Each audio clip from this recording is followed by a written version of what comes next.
마다 사도행전을 통해서 초대교회의 모습을 살펴보고 있습니다. 처음 세워진 교회, 예루살렘 교회는 예수님의 제자인 사도들에 의해서 설립됐습니다.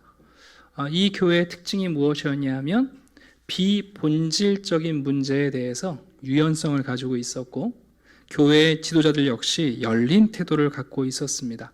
그래서 교회는 지속적으로 성장하면서 지속적으로 영향력을 끼치고 있습니다. 반면에 열린 자세를 가지고 있고 유연성을 가지고 있긴 합니다만 복음에 대해서만큼은 놀라운 확신을 가지고 있고요. 그리고 그리스도께 대한 헌신은 더 철저해져 갑니다. 그러니까 우리가 열린 자세를 가지고 있다, 유연성을 갖는다 하는 것하고 복음에 대해 철저하게 확신하고 헌신하는 것은 여러분 같이 가는 겁니다. 어느 정도 철저했냐 하면 오늘 본문에서 드디어 죽음을 각오하고 죽음의 자리까지 복음에 대한 확신과 헌신을 포기하지 않는 장면을 보게 됩니다. 1부 때도 제가 울지 않으려고 매우 건조하게 설교를 했는데 2부 때도 제가 좀 건조하게 설교를 할 텐데 가능하면 그렇게 하도록 하겠습니다. 스데반은 자유인이 된 유대인들, 헬라 지역에서 노예 생활을 하다가 자유를 얻었어요. 그들이 꿈에 그리던 예루살렘에 와서 성전에서 예배를 드리고 또 율법을 어떻게 잘 준수할 수 있을지 율법을 배우기 위해서 많은 그 자유인 유대인들이 예루살렘에 몰려들었습니다. 스데반은 이 사람들을 일일이 찾아다니며 순회하면서 그들에게 복음을 전합니다.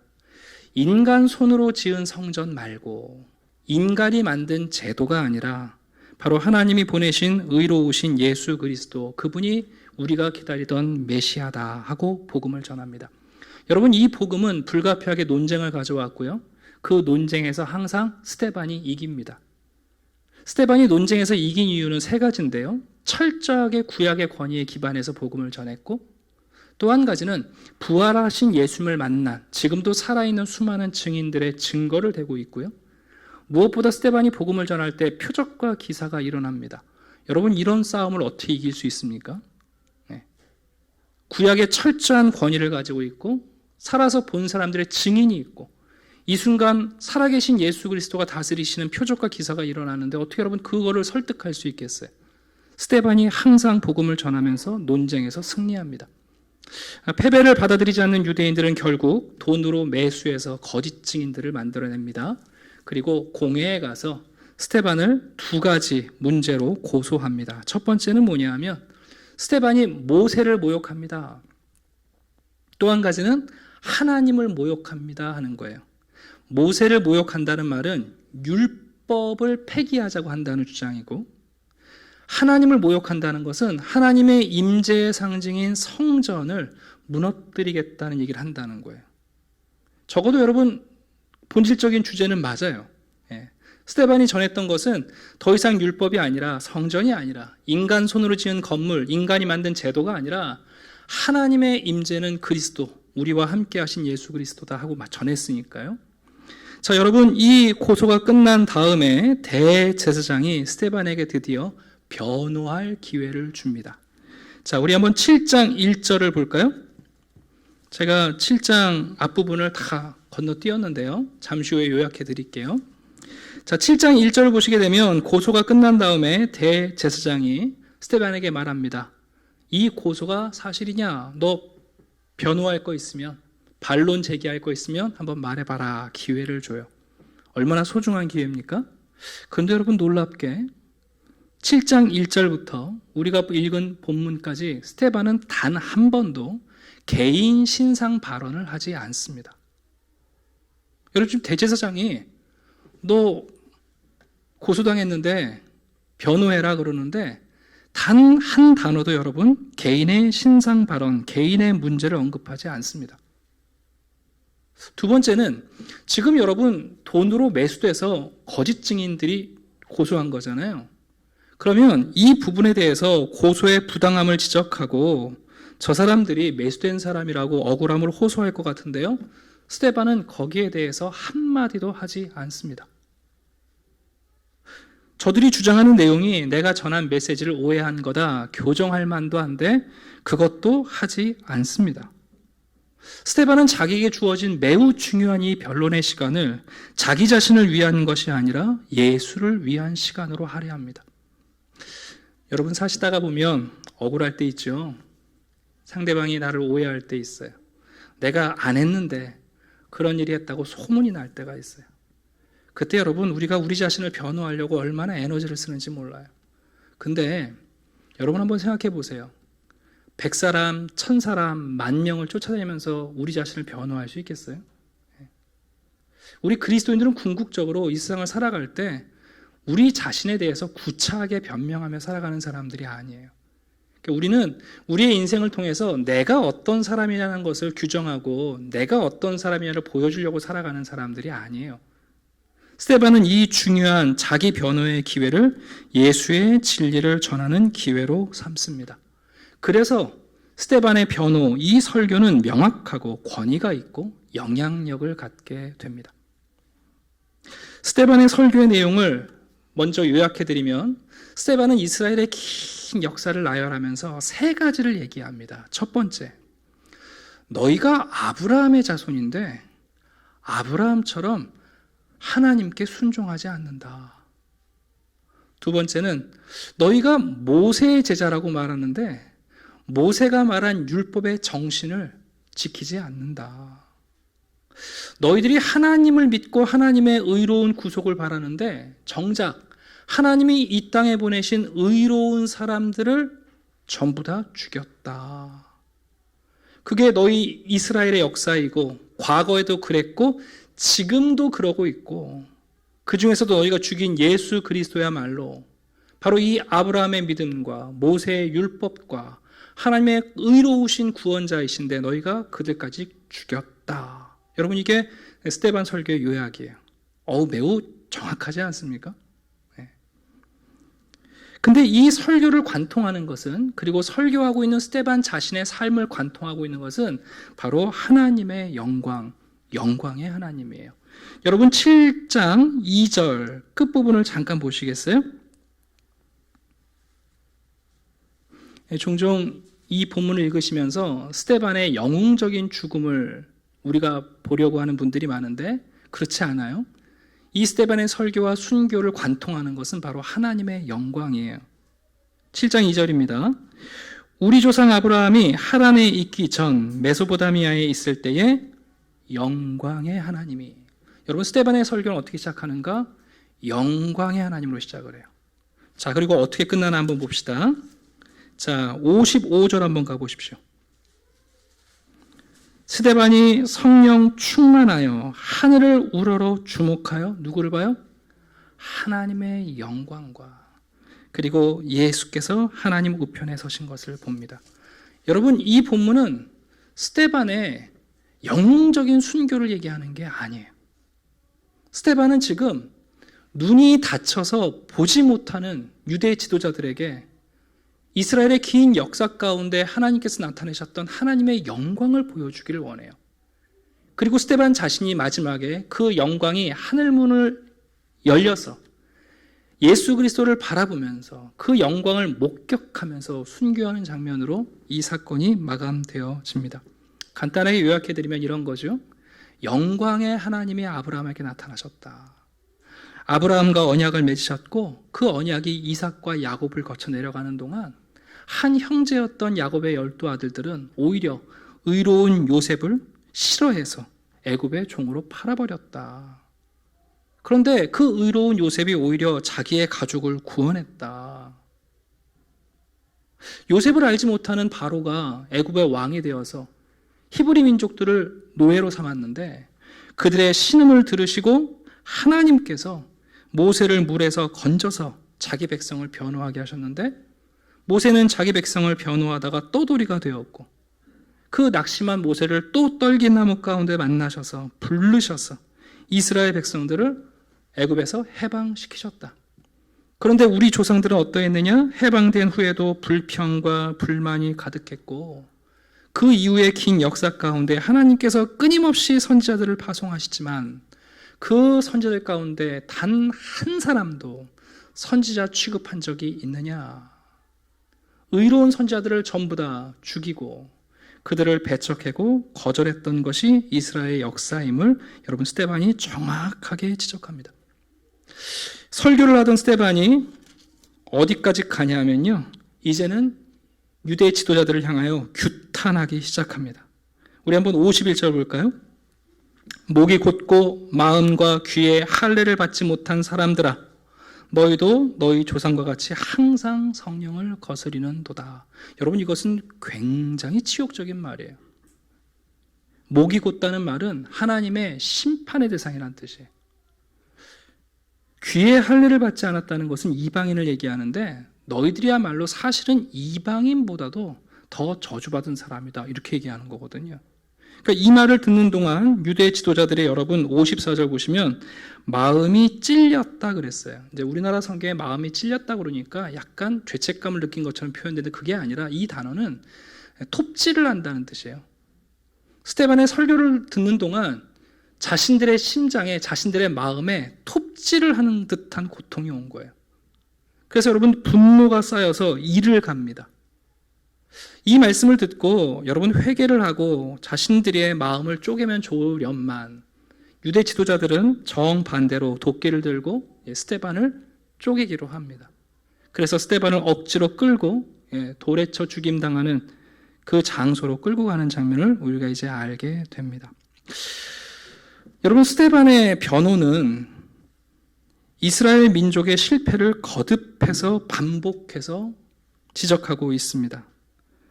이스라엘의 거역에도 불구하고 그런데 하나님의 목적은 영속합니다. 하나님은 또 보내시고 또 보내시고 또 보내십니다. 스데반은 이렇게 말합니다.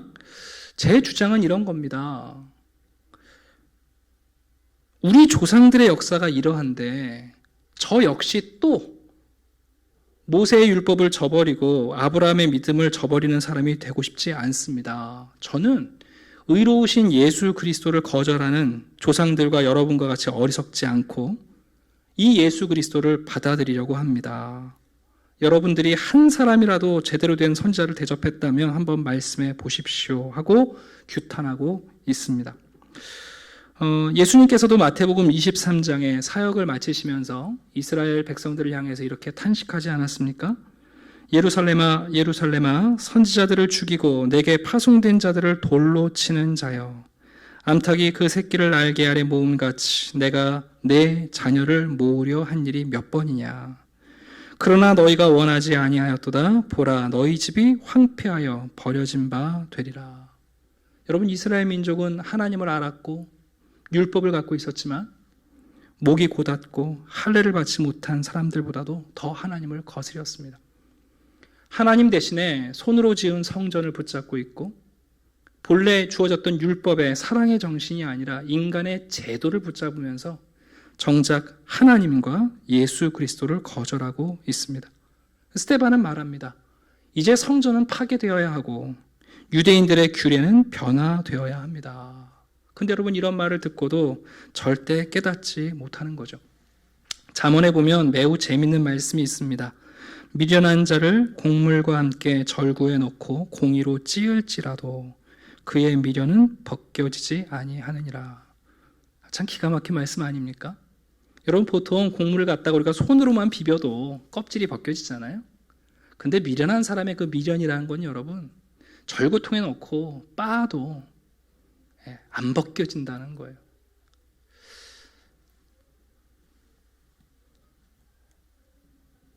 여러분, 사람들이 유산에는 관심이 있는데요, 조상의 정신에는 관심이 없어요. 여러분, 우리 시대 보면 아빠 찬스, 조부모 찬스, 좋은 가정에 태어난 자녀들이 얼마나 당당합니까? 근데 부모님이 가지고 있는 유산을 상속받는 일에는 관심이 많아요. 아빠 재산이 얼마나 되나. 근데 여러분, 유산이 아니라 그 부모님의 정신에는 관심이 없어요. 유대인들이 그랬던 거예요.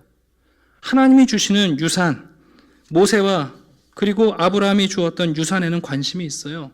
그런데 정작 여러분, 그 정신에 하나님의 사랑과 하나님의 섭리에는 관심이 없습니다. 유대 지도자들은요, 자신들의 손으로 지은 건물, 자신들이 만든 제도에 홀딱 빠져 있습니다. 여러분, 이 스데반의 설교에는요, 신성모독의 내용이 전혀 없어요.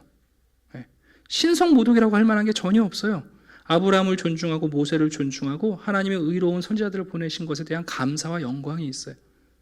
그런데 여러분, 이 사람들이 스데반을 어떻게 하냐면 신성모독죄로 몰아서 스데반을 돌로 쳐 죽이려고 합니다.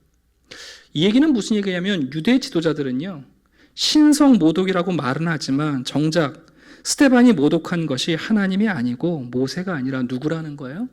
자기들이라는 걸 아는 거예요. 스데반이 하나님을 모독하는 게 아니에요. 지금 자기들을 모독하고 있다는 걸 알고 분노에 이를 갑니다. 여러분, 얼마나 유치한지 한번 57절 보시겠어요? 그들이 큰 소리를 지르며 귀를 막고 일제히 그에게 달려들어. 여러분, 이거 어린아이들이 하는 거예요. 듣기 싫은 말하면 이거 어린아이들이 하는 얘기 아닙니까? 근데 여러분, 이 사람들이요, 얼마나 분노에 증오에 찼으면 한마디라도 더 듣기 싫다고 귀를 막아버리는 것을 보게 됩니다. 아마도 스데반은 AD 36년쯤 순교했을 것으로 저희가 추측하는데, 2세기 미시나라는 유대 기록을 보게 되면 그 돌로 죄인을 쳐 죽일 때 어떤 과정을 거쳐서 형벌을 가하는지 기록에 남겨 있습니다. 제가 좀 천천히 읽어드리면서 설명을 해드릴게요. 재판이 끝나면 정죄받은 자를 돌로 치기 위하여 끌고 나가라. 돌에 맞는 장소는 법정 박혀야 한다. 10규빗 뒤에서 약 4m입니다. 사형수에게 자백하라고 말하라. 그러면 사형수가 자기의 죄를 자백해야 하는 것이 규례이다. 돌에 맞는 장소에서 4규빗 약 1.5m 벗어난 곳에서 죄수의 옷을 벗기고, 돌을 던지는 곳은 사람 키의 2배 정도 떨어진 곳에서 돌을 던질 준비를 하는 거죠. 증인의 한 사람이 죄수의 뒤에 가서 고개를 수그리도록 밀치라. 그러니까 돌을 칠 때에 마주 보는 게 아니라 등을 뒤돌게 만들어서 뒤통수에다 돌을 던지는 거예요. 그리고 그의 뒤에 돌을 던져 넘어지게 하라. 여러분, 이렇게 작은 돌을 던지는 게 아니라 큰 돌을 뒤통수에 던져갖고 그 사람을 넘어뜨리게 하라는 거예요. 한 번 던져서 죽으면 그것으로 족하다. 죽지 않으면 두 번째 증인이 돌을 들어 그의 가슴을 치라. 돌에 맞고 쓰러졌을 거 아니에요? 그를 이렇게 굴려가지고 하늘을 보게 하고 이제는 가슴에다가 큰 돌을 던지라는 거예요. 이번에도 죽으면 그것으로 족하다. 죽지 않으면 전 이스라엘 회중이 돌로 칠 것이다. 이게 이제 돌로 쳐 죄인을 죽이는 과정이에요. 그런데 요 미시나에 이 뒤에 무슨 내용이 나오냐면, 이런 사형법은 잔인하고 좋지 않기 때문에 가능하면 피하라라고 얘기를 해요. 그만큼 여러분, 신성모독죄로 돌로 쳐 죽인다는 것은 그렇게 간단한 일이 아니에요. 근데 여러분, 이 사람들이 얼마나 분노에 찼고 증오에 찼는지 귀를 막으면서 소리를 지르면서 스데반을 끌고 여러분 성 밖으로 나가는 장면을 우리가 상상해 볼 수 있습니다. 스데반의 반응은 어떠한가요? 한번 55절부터 다시 한번 볼까요? 이 사람들이 분노가 극렬해지고 증오가 차오를 때 놀랍게 스데반은 정반대로 성령 충만해지고 있습니다. 스데반을 향해서 분노와 이가는 소리가 들리는데, 스데반은요, 그들의 분노와 증오, 몸짓, 고함이 아니라 눈이 열려서 하나님 우편에 계신 예수 그리스도를 보고 있습니다. 하나님의 영광, 그리고 예수께서 하나님 보좌 우편에 서신 것을 봅니다. 몇 년 전 예수님께서도 재판정에서 자신에 대해서 대제사장에게 이렇게 얘기하신 적이 있습니다. 예수께서 이르시되 내가 그니라 인자가 권능자의 우편에 앉은 것과 하늘 구름을 타고 오는 것을 너희가 보리라 약속하셨는데, 스데반이 그것을 보고 있습니다. 자, 그리고는 56절 스데반이 말합니다. 봐라, 하늘이 열리고 땅의 재판장과 그리고 하늘의 법정이 겹쳐지고 있습니다. 인자가 하나님 우편에 서신 것을 본다. 여러분, 인자라는 말은 예수님께서 자기 자신을 칭하실 때 쓰셨던 호칭인데요. 다니엘서에 나오는 독특한 용어예요. 인자라는 말을 쓸 때는 제사장과 왕이 하나가 된 사람의 인격을 얘기해요. 예수님께서는 자기를 독특하게 인자라고 표현하셨는데, 스데반은 거기에 하나 더 나아가 성전을 대신하시는 제사장이신, 그리고 모세의 율법을 대신하시는 왕이신 그분이 이제는 하나님과 동일하신 분임을 고백하고 있어요. 하늘이 열리고 땅의 법정과 하늘의 법정이 겹쳐지면서 이 땅에서는 정죄를 받고 있지만 스데반은 하늘의 법정에서 예수 그리스도의 변호와 그분의 영접을 받고 있습니다. 여러분, 그리고 그 그리스도에게 스데반은 무엇을 부탁하냐 하면 주 예수여 내 영혼을 받으시옵소서 하고 그분에 대한 무한한 신뢰, 그리고 자신의 믿음의 고백과 영접을 부탁드립니다. 자, 사람들이 돌을 던지기 시작합니다. 아마도 몸이 완전히 부서져서 침묵과 죽음 속으로 들어가기 전 스데반은 마지막 죽을 힘을 다해서 외칩니다. 주여 이 죄를 그들에게 돌리지 마옵소서. 예수님이 그러셨던 것처럼 스데반도 이 죽음 앞에서 자신을 죽이는 적들에 대한 태도를 예수님과 똑같은 고백으로 마치는 것을 보게 됩니다.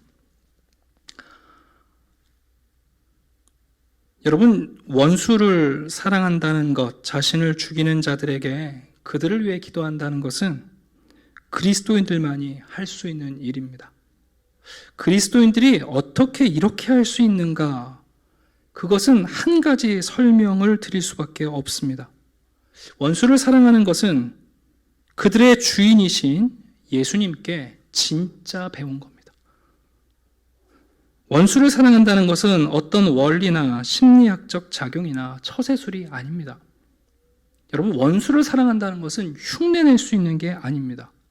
예수 그리스도를 주인으로 인정하고 주인으로 받아들인 사람들이 그 주인에게 진짜 배우는 것이 원수를 사랑하는 겁니다. 그리고 놀라운 것은 예수 그리스도를 바라보는 동안 이것이 가능하다는 겁니다. 여러분들이 원수를 향한 보복심을 가지고 있다면 여전히 땅의 법정에 호소하는 것이고, 여러분들이 원수를 사랑하게 되셨다면 그것은 하늘의 법정에 호소하시는 겁니다. 그리고 나서 놀랍게 성경은 이렇게 표현합니다. 이 말을 하고 자니라. 잔인한 죽음과 어울리지 않는 아름답고 평화로운 표현입니다. 저는 저와 여러분들이 이렇게 잘 수 있게 되기를 기대합니다. 우리도 언젠간 이 땅을 다 떠나게 될 터인데 그때 어떤 고통 중에 우리가 이 세상에서 별세할 것인지는 아무도 알 수 없죠.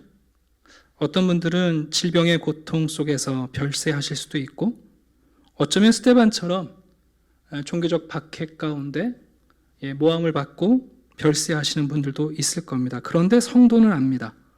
잠시 후면 이 땅의 모든 고통이 끝나고 자게 된다는 것을 알게 됩니다. 그래서 스데반은 하나님의 영광으로 출발했던 그 설교와 그의 삶이 어떻게 끝나냐 하면 하나님의 은혜로 귀결되고 있습니다. 스데반의 설교와 스데반의 삶은 마주대하고 있는데요. 스데반은 설교를 통해서 하나님의 영광을 보여주기를 원했고요. 그의 삶을 통하여 그 하나님의 영광이 하나님의 은혜라는 사실을 우리에게 보여주고 있어요. 그 하나님의 은혜는 내 영혼을 받으시옵소서라는 신뢰와 저들을 용서하시옵소서라는 용서와 이것을 우리에게 가져다 주시는 불가항력적인 하나님의 은혜에 사로잡혀 있는 겁니다. 하나님의 영광을 본 사람들은 어떤 사람들인가? 하나님의 은혜를 발견한 사람들입니다. 그래서 이런 성도들은 우리가 이 땅을 떠날 때에 이 세 가지를 똑같이 하게 될 겁니다. 탈무드를 읽다가 제가 잊혀지지 않는 재미있는 이야기가 있어요. 평생 장사를 잘했던 아버지가 죽기 전에 유언을 남기려고 자식들을 다 불러 모아놓고 그랬대잖아요. 아들들아, 샌드위치에 넣는 햄은 얇게 썰도록 하여라. 무슨 얘기입니까, 여러분? 그게 유일하게 남겨준 이야기라는 거예요.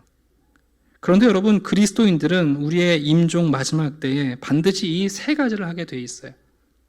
우리는 하나님의 은혜 때문에 이 땅을 떠날 때에 반드시 우리 자신에 대한 용서와 누군가에 대한 용서를 갖게 될 거예요.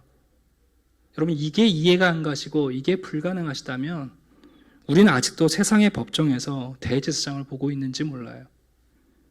또 한 가지는 우리가 죽음 이후에 우리들의 인생에 대한, 영생에 대한, 예수 그리스도에 대한 무한한 신뢰를 고백하게 될 거예요. 그리고 이 모든 것을 관통하는 하나님의 은혜에 우리가 사로잡힐 겁니다. 여러분, 스데반은 영웅이 아닙니다.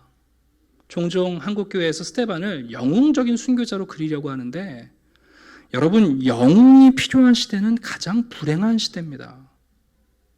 한번 생각해 보십시오. 영웅이 필요한 시대는 가장 불행한 시대입니다. 2001년도에 우리 한국 유학생이었던 이수연이라는 청년이 일본의 한 지하철 역사에서 술에 취해 철로에 떨어진 사람을 구하다가 죽지 않습니까? 여러분, 그 일이 일본 사회에 충격을 가져왔어요. 그래서 그 이수연이라는 청년을 영웅처럼 대접하잖아요.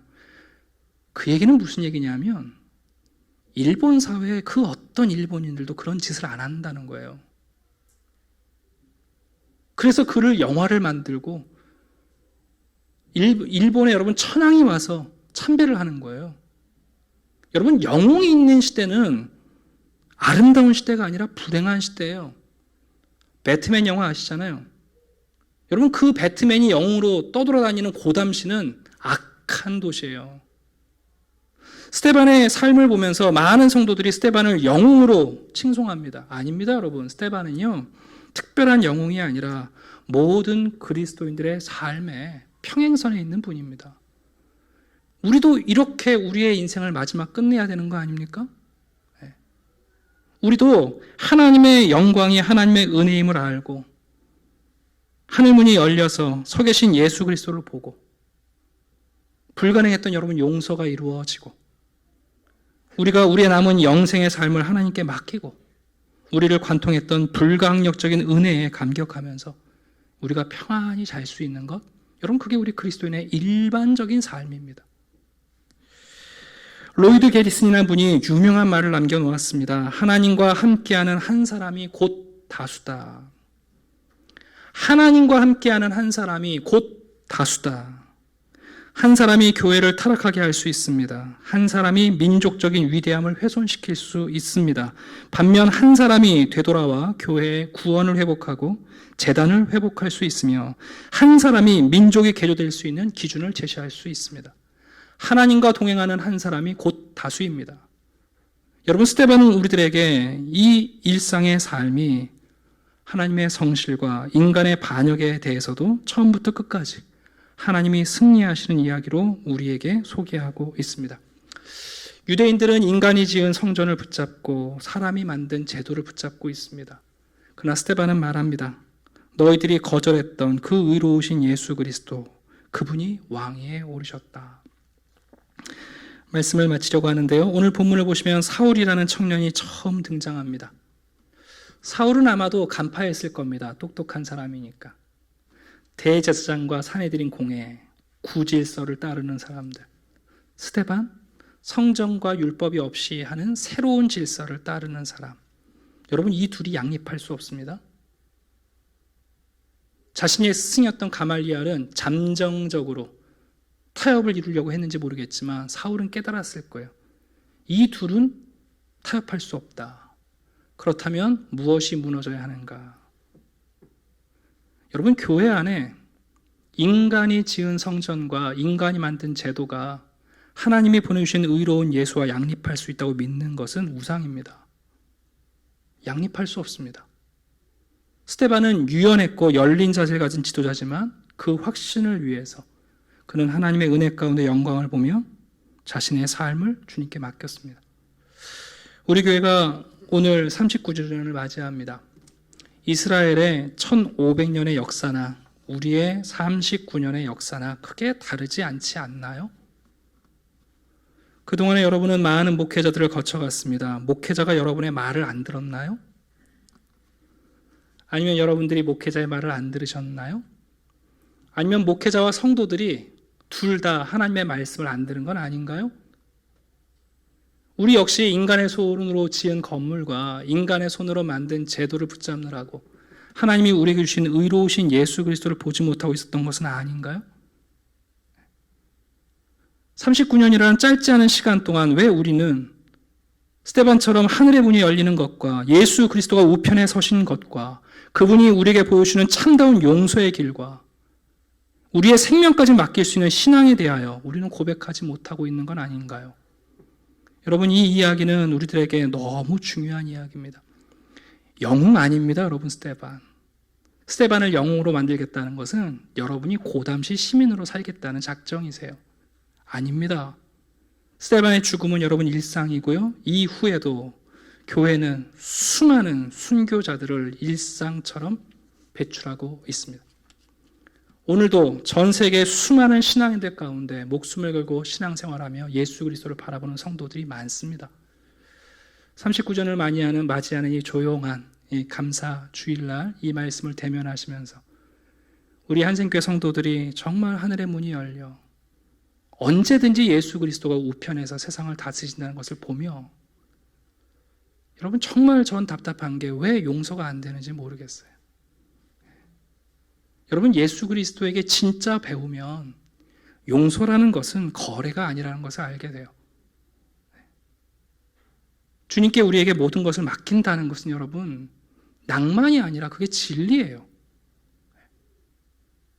놀라운 사실은 그런 사람은 날마다 잠을 잘 자요. 안심합니다. 평안합니다. 맡길 수 있습니다. 우리 한생교회가 앞으로 어떤 길을 만날지 모르지만 중요한 것은 우리 모두가 이 스데반처럼 우편에 계신 예수 그리스도에 대한 확신과 헌신이 흐려지지 않는다면 주님께서 우리를 다스리실 것을 확신합니다. 기도하겠습니다. 아버지 하나님, 감사합니다. 스데반은 자기에게 주어진 변호의 기회를 구차한 자기 변명으로 채우지 않습니다.